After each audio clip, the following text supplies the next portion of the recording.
Fala, torcida do Mengão, bora ver as últimas novidades do Flamengo. E finalmente foi revelado quem é o atacante que o Flamengo tá atrás. David Romero, atacante do Tigre e promessa argentina. Tem também tudo sobre a preparação do Flamengo pro jogo de amanhã na Argentina contra o Independiente Medellín. Tudo isso e muito mais no vídeo de hoje. Mas eu quero saber de você, torcedor rubro-negro, conhecia essa promessa argentina que o Flamengo tá atrás? Deixa aí nos comentários. E nação, você que me assiste e ainda não se inscreveu no canal, aperta aí no botão aí embaixo de se inscrever, porque a sua inscrição ajuda demais o canal a continuar crescendo. Dito isso, sem mais enrolação, bora pro vídeo. É um jogo exclusivo aqui, Independiente Medellín e Flamengo, também Libertadores, então vamos pra Colômbia. Mário Marra chegando ao vivo aqui com a gente.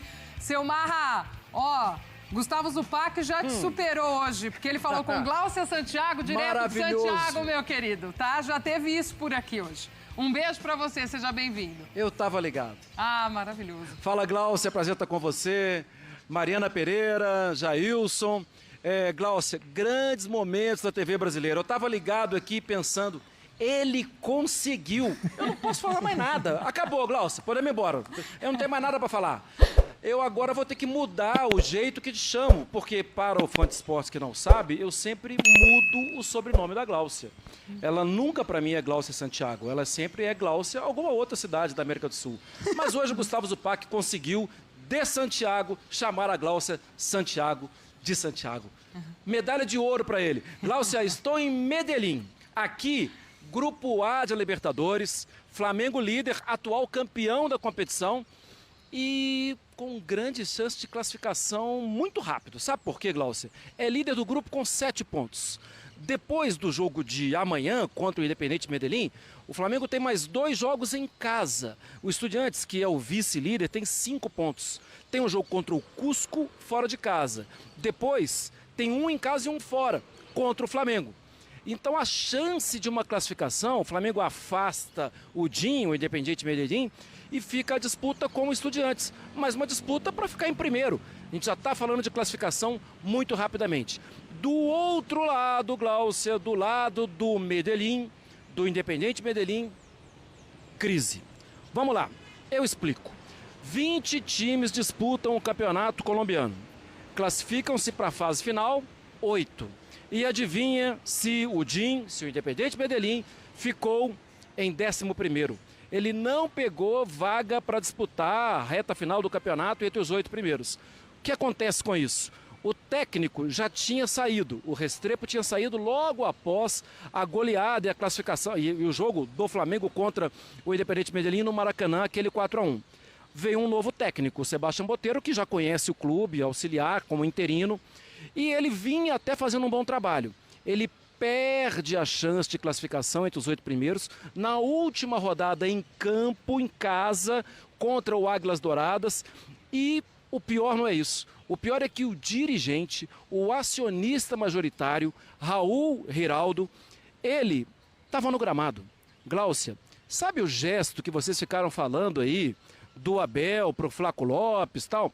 Ele fez coisa parecida, só que para o torcedor dele. Veja bem, ele financia o clube, ele é acionista majoritário do clube e ele fez gesto e ficou discutindo com o torcedor do clube dele. No final das contas, ele pediu desculpa no dia seguinte, o clube se posicionou e ele não é mais um diretor, ele vai ficar mais afastado da gestão do dia a dia. Só que agora os torcedores querem que ele saia do clube.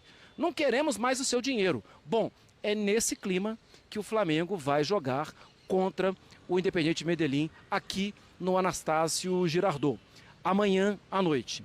O Flamengo treina hoje às 18 horas do Brasil, às 16 horas daqui de Medellín, e a equipe da ESPN estará presente no treinamento. O Flamengo treina para jogar contra um clube que vai lutar pela sua classificação, mas que está em crise administrativa e também técnica em campo. Mas qual Flamengo entrará em campo? Aí entra aquele momento maravilhoso da crônica esportiva mundial.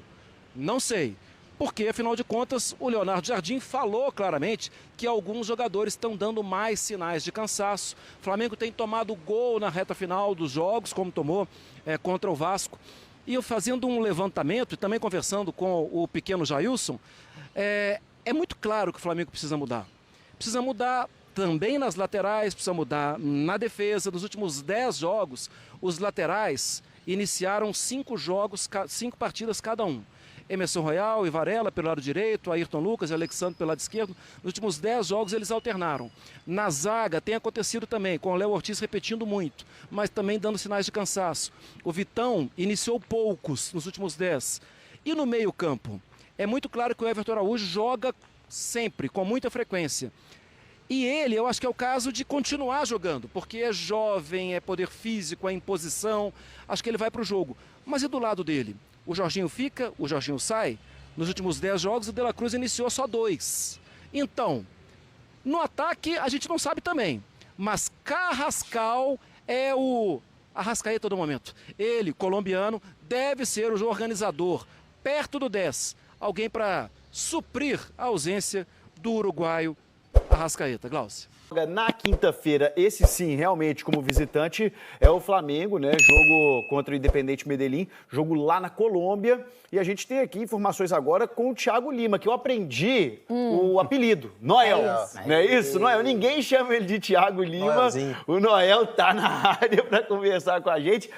E, Noel, eu acho que a grande novidade, assim, né, para essa partida que o torcedor do Flamengo espera é que, para esse jogo, o Carrascal pode jogar, né? E aí pode ser uma opção para o lugar do Arrascaeta. Não é isso, meu velho? Muito boa noite. Seja bem-vindo ao Tá Na Área.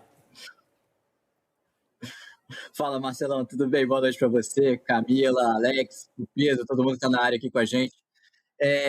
Bom, o Carrascal volta de fato. Ele até estava jogando Libertadores enquanto cumpria essa suspensão no Brasileiro e na Copa do Brasil. Ele podia jogar Libertadores, então ele estava jogando. Mas agora, mais do que nunca, o Flamengo precisa, porque não tem o Arrascaeta, não tem o Paquetá, ele é o único meio à disposição, e naturalmente ele vai ter a chance de jogar e até recuperar uma boa fase que ele já viveu entre o final do ano passado e o início desse ano. Ultimamente ele não tem agradado a torcida quando tem jogado, mas vai ser ele, obviamente, é a posição, é o substituto natural. Contra o Vasco jogou o Plata na função ali, até revezando um pouco o Luiz Araújo, mas a maior parte do clássico foi o Plata, que jogou de 10.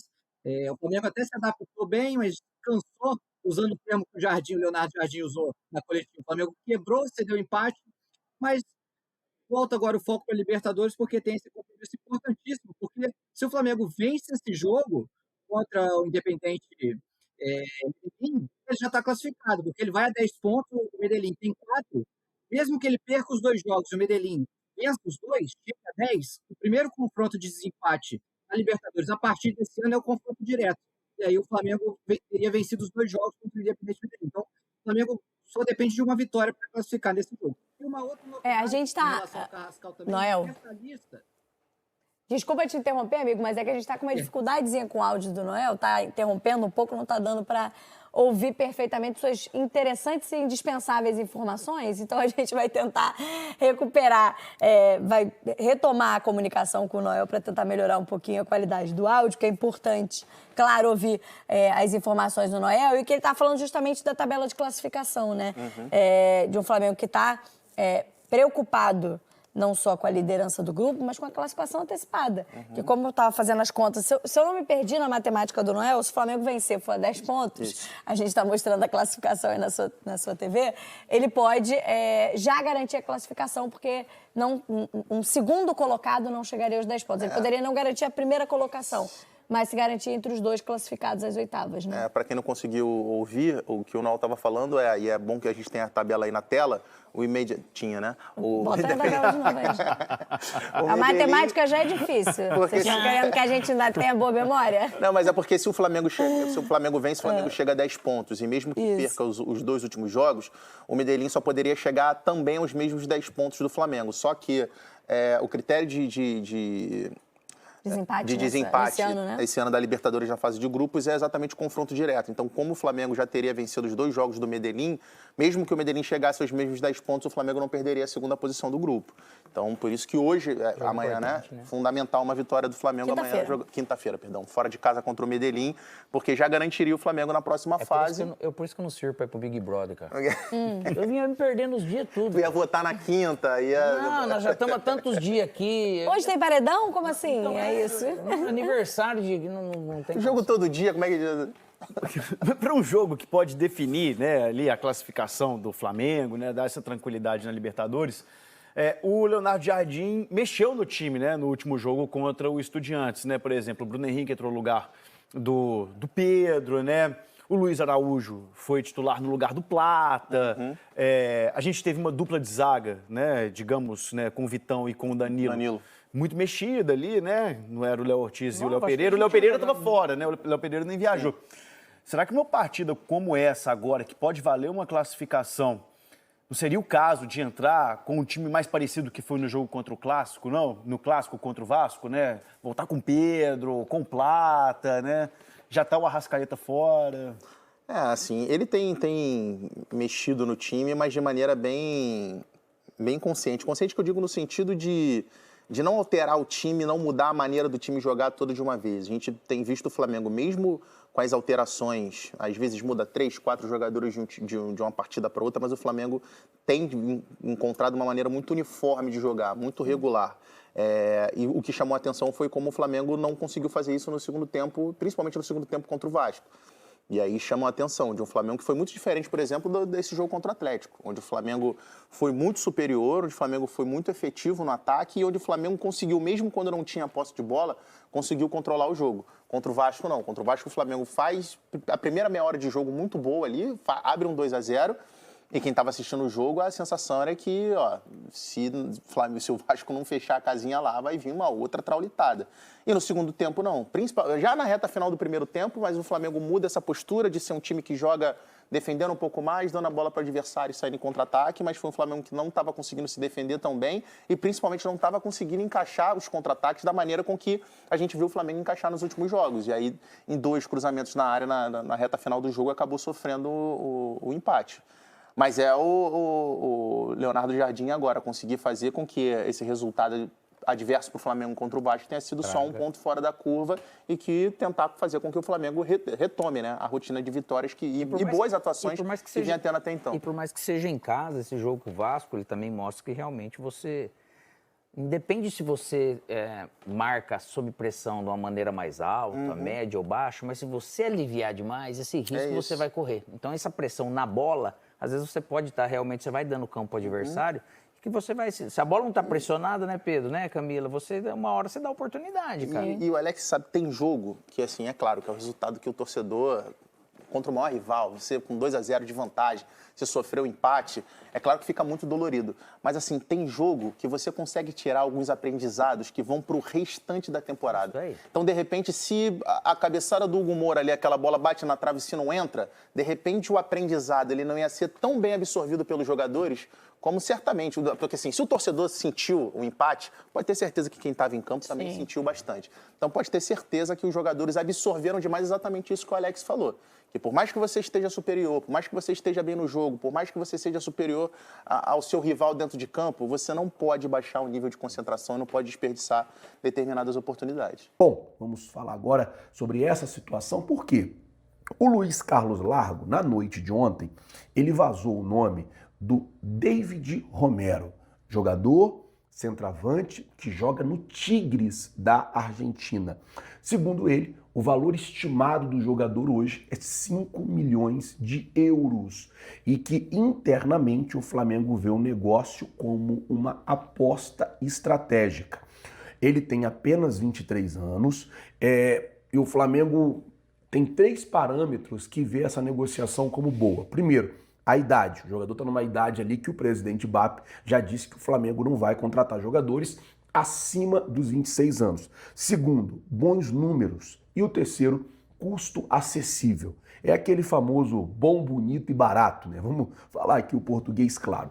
Só que esse jogador, e aí eu preciso falar sobre isso, ele já tinha sido especulado no Flamengo lá no início do ano. Já tinham falado da possibilidade do Flamengo contratar ele.